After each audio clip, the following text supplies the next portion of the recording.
Save किया था ना? मैं सिर्फ इसलिए गया था क्योंकि उसने मुझे कॉल किया, that's it. But listen तो. Save it for someone else. जिंदगी में सेव करना जरूरी है, मगर जब बात पैसों की हो, सिर्फ सेविंग से काम नहीं चलेगा। इक्विटी म्यूचुअल फंड्स में इन्वेस्ट कीजिए और अपने सेविंग्स को आगे बढ़ने का मौका दीजिए। Mutual fund investments are subject to market risks. Read all scheme-related documents carefully. History was made just a couple of days back in Gujarat with the foundation stone laying of the C295 transport aircraft plant. Now, this transport aircraft in India will be manufactured as a joint venture, between the Tata Group, Indian Tata Group, and Airbus. Airbus Industrie, the French European company. Now, you might say, what is the big deal about a transport, about, as we say sometimes, a mere transport aircraft being made in India? You know what? Because excitement is all about fighters, bombers, attack helicopters, things like that. So as we go along, we will talk a little bit about how important transport aircraft are in the scheme of things for a modern air force, or also for a large company, because these are crucial to logistics. And you know what? Remember that old line that amateurs talk tactics, professionals talk logistics. So logistics is what matters. The other thing that you might have noticed with this foundation stone laying, that there hasn't been much discussion what the setting up of this factory, particularly in the private sector, means for India, Indian Air Force, and the region. And once again, the reason is because we don't attach such excitement to transport aircraft that we've been distracted by the politics of this. Politics in this case of the interstate politics. So, this plant should have come to Maharashtra. It's now come to Gujarat. Earlier, there was a plan that this will be done. This will be set up in Nagpur at Mihan, the big facility that Maharashtra has set up in Nagpur to manufacture aircraft, ancillaries, spares, and also to maintenance, repair, and overhaul them, what is called as MRO. How did this go to Gujarat? So you've seen all this tamasha on the Maharashtra versus Gujarat basis. But states will compete. Some states will lose, some states will win at different points of time. But the fact is, what does this mean for Indian Air Force, India, and the region? So first of all, before we get into what this aircraft is and what's been happening with Indian Air Force's transport fleet, why transport aircraft matter, let me tell you the three key takeaways from this. Number one, it is the first aircraft somebody might have prepared and got something to fly in a boutique operation, but this is a first aircraft of any size to be made in the private sector in India. The first. So far, in 75 years, that's been done. Aircraft building has been done exclusively by a public sector company, which is Hindustan Aeronautics Limited. So the second takeaway is that the monopoly of HAL, which is Hindustan Aeronautics Limited, that has now been broken. And the third thing is, I know there was a lot of controversy when stories came out that Rafale, if it was to be manufactured in India, it was to be manufactured in the private sector. In that case, that idea also got further tarred by the fact that there was a Dassault Reliance ADAG, that is Anil Ambani's Reliance, that joint venture. But that besides, the idea that, now you will give it to the private sector, you will be starving HAL, a public sector company. What will happen to our venerable, holy HAL? So HAL is venerable because after all, it's been your only aircraft manufacturer for 75 years. And again, it was a company set up just sort of on the eve of India's independence in the private sector, later taken over by the government, nationalized and expanded like that. So the belief at that point of time, or a big argument which was stretched to the level of a canard, was that HAL was now being destroyed and HAL will now be over. So once again, people might say that, look, you've given this aircraft to private sector to manufacture. What will happen to HAL? So that is the third key takeaway. HAL at this point of time is in very good shape. HAL's order book, if anything, is overflowing right now. They've got the order for 83 Tejas Mark 1A aircraft. After that, they will be making Mark 2 because once the Air Force has its 7-8 squadrons of Tejas aircraft, they will graduate onto the next model, which is Mark 2. So HAL will pretty much have the monopoly on that order.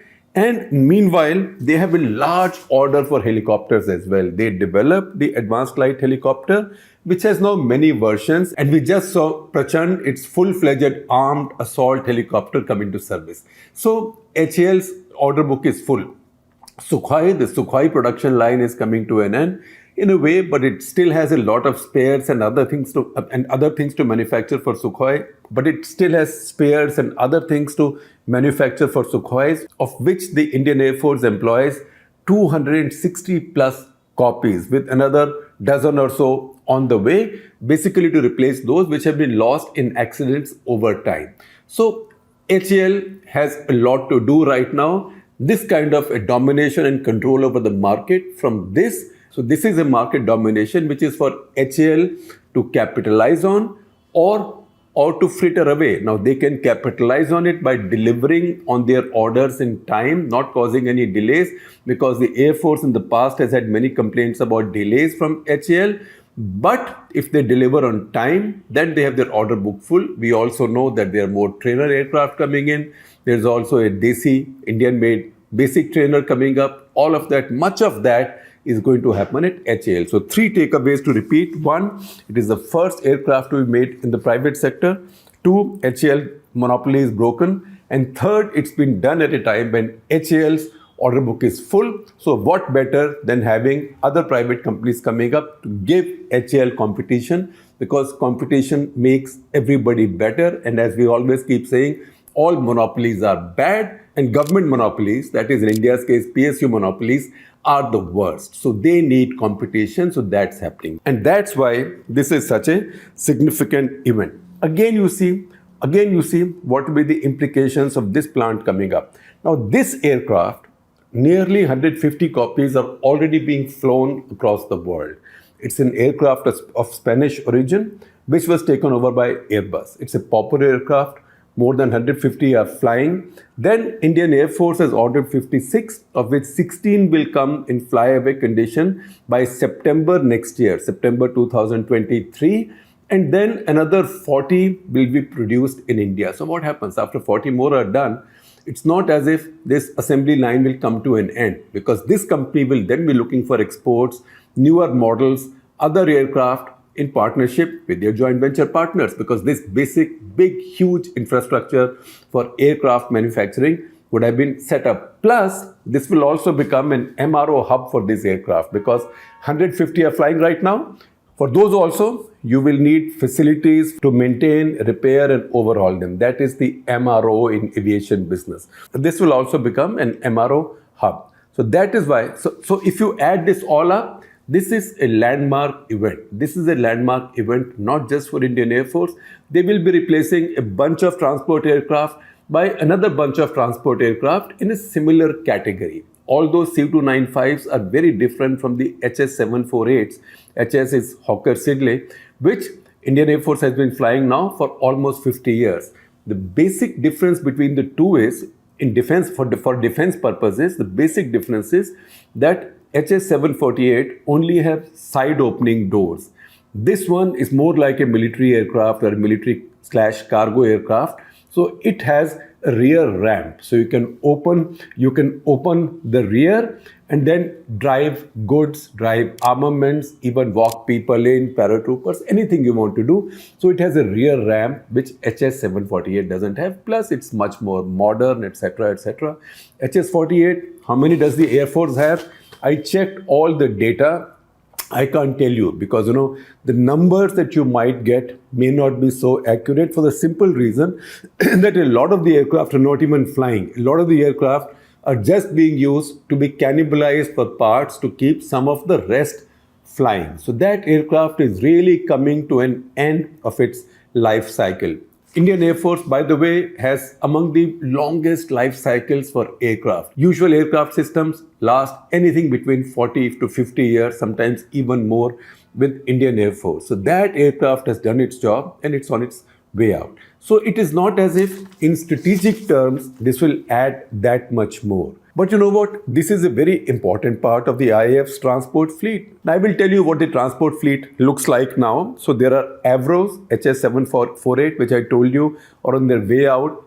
Many of them are not flying. Many of those in the fleet are not flying because they are being cannibalized for parts to keep others flying. Number two, there are IL-76s. So there's a bunch of IL-76s. IL-76 was the first large jet transport that IAF acquired. Because IAF in the 60s, when India became independent, IAF basically had Dakotas. Dakotas were, the civilian version was DC-3 and the military version with the rear opening ramp was C-47. That aircraft, now Dakotas, the first flight might have been 1940-41, I think, but that aircraft flew with the Indian Air Force still mid-80s. In fact, in 1982, when the Diamond Jubilee celebrations of the Indian Air Force were taking place, I was then based in Shillong, where the Eastern Air Command is located, and covering the Northeast for the Indian Express. So I had been invited by the Air Force to write a story, write a feature for the Indian Express about their support operations, about their logistics and supplies and troop support operations in the Northeast. So they got me onto their Dakotas from Shabua Air Base, and we went flying to air bases that you hear about now. These were mere advanced landing grounds or ALGs then. Now most of these are becoming proper airports. Some are getting civilian flights also. So places like Zero, Vijayanagar, Machuka, Anini, you can see these on the map of Arunachal Pradesh. These were very remote in 1982, and you saw this aircraft with very simple avionics, if any at all. These were really, that aircraft was really a design marvel. It lasted a long time. And you know, we want to know how important logistics are and how important transport aircraft are. But for those same simple, Sasta, Sundar or Tikau Dakotas, India would not have been able to save Kashmir, because when the Pakistanis, infiltrators and the rest came into Kashmir, the first troops were landed in Srinagar on board the same Dakotas. The same Dakotas also landed the first Indian troops in Leh. In fact, there are many apocryphal stories about that, but that when somebody landed a Dakota in a very distant place in the Himalayas, villagers came in with grass to feed to what they thought was a horse or an elephant, which these Indian pilots, Indian troops had come riding. That may or may not be true, but the fact is that the aircraft was so hardy and so basic and such a good machine in the hands of a good pilot, given its ease of flying, that opened up areas which it would have taken days, if not weeks, for even a small body of troops to trek to. So that is what those transport aircraft did. And then you can see how Indian Air Force's transport fleet evolved from there. So for a long time, there wasn't very much. There were super constellations that were retired by civilian aviation companies, in that case Air India. I think a couple were given at some point to Indian Armed Forces, but those were not really serving any purpose, because by this time Indian Air Force knew and Indian Army knew that Himalayas were going to be a challenge. So 1954 it was that a bunch of Packet aircraft were ordered. Packet was C-119. It was an American production, later became a Canadian production, de Havilland, and Packets then became the workhorse of Indian Air Force. You see that aircraft for what it looks like. It has a very peculiar shape. It has that box-type construction in the back, and no surprise, it was called a boxcar. Indian Air Force called it a Packet. Packet, hai na? So it used to carry a lot of stuff. In fact, the Americans even tried to convert this into some kind of a gunship at one point. But this was the Himalayas. You have to reach high altitudes, take off and land from very short and rough landing grounds. That means the aircraft needed a lot more power. Now to give it more power, this was an aircraft with two piston engines, old piston engines, but to give it more power, engineers put on top of it, dorsally, on top of it, you can see those pictures, they put a jet engine, a jet pack on top of it. So this was an aircraft with two piston engines, further fortified by the power of a jet engine. So a rare bird, if I might call it that. And that then set many records. In fact, it was flying one of these aircraft that on 23rd of July 1962, a crew led by squadron leader then CKS Raje, who later retired as Air Marshal, that crew landed a Fairchild packet at Daulat Beg Oldi. Remember Daulat Beg Oldi just a few years back when Indian Air Force landed a C-130 there on a refurbished proper airstrip? There was big excitement. So think about these people landing a plane there, and that plane also a hybrid plane, a piston engine propeller, but all propeller and not yet turboprop, but a piston engine propeller plus jet landing on that dirt strip in 1962. So that was a world record then, because that was a landing and then takeoff recovery at 16,700 feet. And that aircraft had taken a platoon of 32 Indian Army Jawans to be positioned there, because Daulat Beg Oldi, which is now also called Subsector North, has always been a very strategic sector, and India needed to man that outpost. That is why transport aircraft are so crucial. After that, we saw many more changes. We saw two more Canadian type aircraft come in. There was DHC-3 and DHC-4. One was called the Otter with the single engine. Second was called the Caribou with two engines. And Caribou again became very useful for these short airfields, advanced landing grounds, dirt tracks, etc., mainly for Himalayan and northeastern operation. In the 1971 war, AN-12s, which was the first big four-engine transport aircraft that the Indian Air Force acquired. I think the first one came, if I remember correctly, in 1961, but by 1965, some aircraft had built in. By 1971, there were at least 3 squadrons of these. Some of these aircraft were filled with explosives and were employed for nighttime mass bombing raids, as much of mass bombing as you could carry out in those times, because neither India nor Pakistan had heavy bombers. So these aircraft were filled with explosives. These were large transport aircraft. Pakistan also, by the way, tried using the same tactics with its C-130 aircraft. In fact, one night they came to the airbase near Bikaner and dropped quite a few bombs. In fact, it just so happens, and that's a story you hear from your friends in the Air Force, that it was a moonlit night. They mistook a dried river course. Remember, it was December. They mistook a dried river course for the runway of the airbase and dropped the bombs on the dry river course. But these aircraft carried a lot of bombs.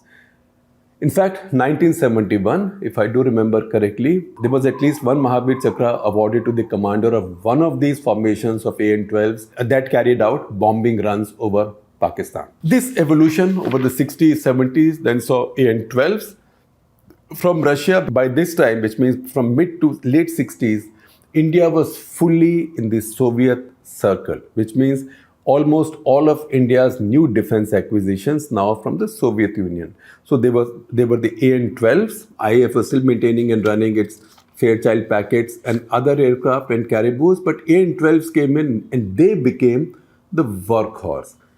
After AN-12s, again, IAF got more aircraft from the Soviets, including a VIP aircraft, a VIP communication jet aircraft called Tu-124. So 3 of them were bought for what is called as the Communication Squadron, or Com Squadron as the Air Force calls it. Communication Squadron is used to carry the VVIPs of the land, and usually they should be the safest aircraft.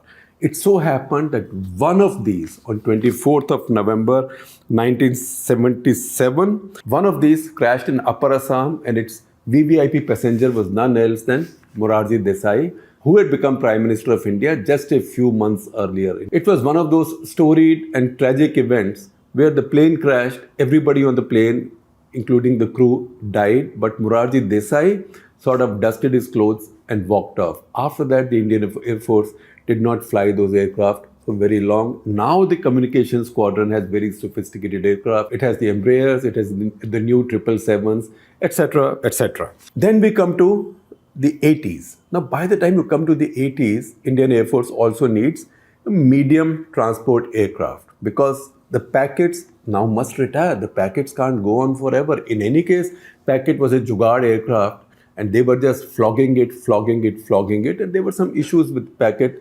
There were the odd crash as well. In any case, the plane was much too old now. And also, once the original manufacturers of a plane have stopped manufacturing it for a couple of decades, it's very difficult to maintain those planes. So Indian Air Force needed a new aircraft. But this time, again, there was a usual problem, not enough money. And second, dependence of the Soviet Union. One, because it was convenient. Second, because there was synergy, because most of the rest of the fleet was of Soviet origin. And third, because of what Jaishankar, our external affairs minister, said the other day, the Americans and the Western world was not willing to give us anything.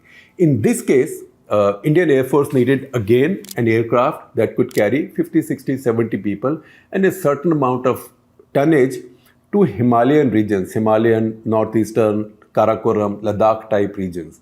Now, the Russians did not have an aircraft available for that specification because Russians had aircraft that might be able to use rough air bases or unprepared landing grounds, etc., but not for these altitudes. They had an aircraft, however, meeting some of the load specifications that was called AN-26 from the Antonov Design Bureau, which, as we know now, is in Ukraine. So AN-26 was available, but it did not have the power or the ability to operate from these heights at these altitudes, and that too from this kind of chota landing grounds on these altitudes. So the Russians customized an aircraft for Indian Air Force. In that aircraft, they put bigger engines. From what I remember correctly, these were the engines of the larger AN-12, which was a 4-engine aircraft. Those engines were put, or something like those engines were put on this new model that they created specifically for Indian Air Force. And these engines were then fitted much closer to the fuselage, etc. Now, don't ask me to go into more detail. I'll make a fool of myself because I don't know aviation technology, but I know the plane and I know what people have told me and what I've read. So that gave it the ability to generate the power to be able to take off, at high altitudes from short landing grounds and rough landing grounds. That then became the tactical workhorse of the Indian Air Force. Of that, Indian Air Force now has about 100 plus, maybe 105 or so. They've had a tough time upgrading it, but I believe Snehesh Alex Philip, our defense editor, tells me that all have been upgraded with help from the original manufacturers in Ukraine. And you can imagine the degree of difficulty now in continuing to upgrade these and maintain these. After that, as the Soviet Union collapsed, once again India had an issue, and by this time the Antonov factory had gone to Ukraine because the Soviet Union broke up. The old business terms in the Soviets were not available. So ultimately, after the nuclear deal, as the India-US relationship sort of flowered into a strategic alliance partnership, it became very possible for India to buy equipment from the US as well. And that's how the new C-130s came, Indian Air Force's first C-130s. And these replaced the earlier AN-12s. In the middle, Indian Air Force had also bought its first heavy jet transports from the Russians, the IL-76s, the Ilyushins. Before that, in the 60s, early 60s, they had flown another version of the Ilyushin 14. That was a much smaller aircraft. Now IL-76s, which are still flying. In fact, a version of IL-76, which is IL-78, is also flying with the Air Force as a refueler aircraft, air-to-air refueler aircraft. And then came the biggest aircraft that the Indian Air Force has for its logistics needs, logistics and strategic airlift needs. That is the C-117 Globemaster. And you've seen this in operation in Afghanistan, Ukraine, in the evacuations. But also remember, when push came to the shove, in eastern Ladakh, it was the C-17s that quickly transported main battle tanks to the most distant, remote parts of Ladakh, so Indian Army could counter the Chinese challenge in those areas. So if you keep all of this in mind, you know how important transport aircraft are, how important a new transport aircraft is, which looks at the future, how significant is the first manufacture, a commercial or military aircraft of any kind in the private sector in India. And before I let you go, I'll also give you a little vignette from my years as a reporter. So you see me in the back of a Saudi Air Force C-130 in 1991. That is the first Gulf War, and that is when we were being flown from Dhahran to Kuwait on the day Kuwait was liberated. And you know what? all the crew in that aircraft, Saudi Air Force aircraft, all the crew was on secondment or on deputation from who else but Pakistan Air Force.